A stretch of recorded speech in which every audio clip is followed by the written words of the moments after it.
النهارده هقول لكم تعملوا ازاي الاستريديا بس بطريقه مختلفه عن اي حد. بسم الله. واللي ما يعرفش الاستريديا يا جماعه اهي. الاستريديا يا جماعه دي بتبقى المحار اللي هو بيبقى بيلاقوا جواه اللؤلؤ، بس طبعا في مصر عندنا ما بنلاقيش فيه لؤلؤ للاسف. وفي منه اشكال كتير والوان كتير اهو. بيبقى كده من بره بعد ما بيتنضف، ومن جوه بقى بتبقى الوانه تحفه. بص الوانه من جوه بتبقى عامله ازاي. كل واحده سبحان الله بيبقى ليها شكل كده مختلف ولون مختلف زي ما انتم شايفين. الاستريديا دي يا جماعه بيبقى ليها كذا طريقه للعمايل. في الطريقه بتاعتنا اللي هي بالثوم والكرفس وكده زي الجندفلي، وليها كذا طريقه تانية. انا النهارده بقى جاي لي مزاج اعملها بطريقه كده ميكس ما بين طريقه فرنساوي وطريقه يوناني. يلا نجربه مع بعض. اول حاجه هنعملها بنفتح الاستريديا عشان ننضفها، وبتفتحها بتجيب بالسكينه كده. وطبعا ايه، شوف بقى لو فيها لؤلؤ. طبعا انا فتحت الاف الاستريديا عمري ما لقيت لؤلؤ. ايه ده؟ ايه ده؟ انتوا وشكوا حلو يا جماعه، لقيت لؤلؤ اخيرا.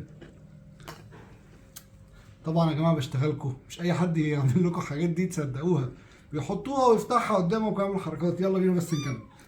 نسيبنا بقى من الهزار ونرجع تاني ايه للجد. بعد ما بتفتحها كده بتروح جاي باي حاجه كده رفيعه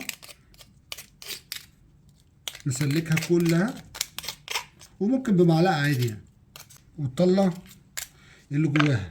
دول بقى مش هترميهم، دول هتمسكهم في الحوض تحت الميه، هتبتدي تكسر فيهم كده بظهر الشوكه.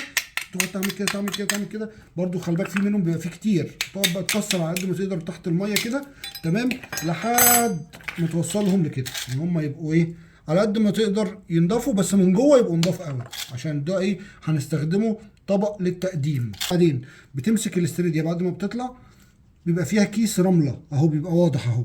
بتشيل كيس الرمله الاسود ده اهو، بس هو ده بس اللي بيتشال اهو.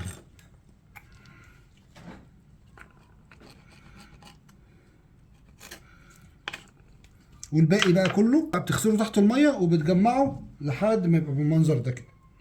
حاجه تانية على السريع يا جماعه، بعد ما تاكلوا الاستريديا الغطيان دي ما ترموهاش. الغطيان دي ممكن تاخدوها تحطوها في كلور وتغسلوها بالكلور كويس قوي لحد ما تنضف، وبعد كده تلونوها وبيتعمل بيها مناظر تحفه. يعني ممكن تعمل بيها حاجات ديكوريشن وكده. انا عامل في المطعم حاجات كتير بيها كده شكلها حلو جدا.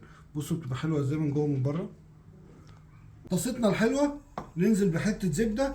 اول ما الزبده تسيح هننزل بشويه بصل متقطع رفيع قوي قوي. هنديله تشويحه يا دوبك بس هيبتدي يصفر، نروح نازلين بالاستريديا وفص توم متقطع رفيع، نديهم تشويحه. البهارات كلها اللي هنحطها شويه ملح وشويه فلفل اسود عشان نحس بطعم الاستريديا. بعد ما تشوحت بقى ننزل بعصره ليمون وشويه كريمه صغيرين.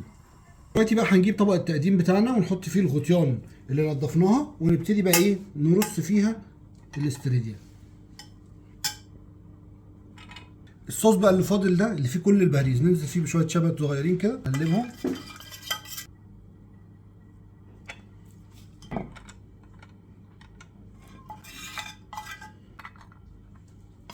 ممكن بقى للي حابب نحط على الوش كده في كام واحده مش في كله شويه ايه موتزاريلا.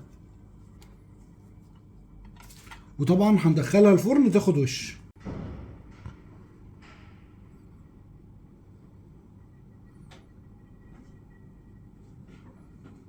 وندوق مع بعض بقى ايه ونقول بسم الله. هي بقى ايه بيبقى فيها طبعا البصل والصوص وكل حاجه.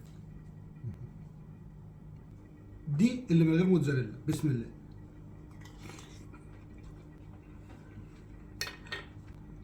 الله، الاستريديا دي من الاكلات اللي بتخليك تحس ان انت ايه رحت البحر. تعالى بقى نشوف ايه اللي بالموتزاريلا. هي طبعا اذواق. ندوق ونقول بسم الله.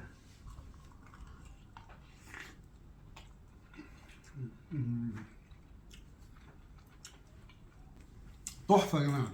طبعا انا ايه مش هقدر اكمل لان انا معايا ضيوف هتاكل معايا الاستريديا. ثانيه واحده اوريهم لكم.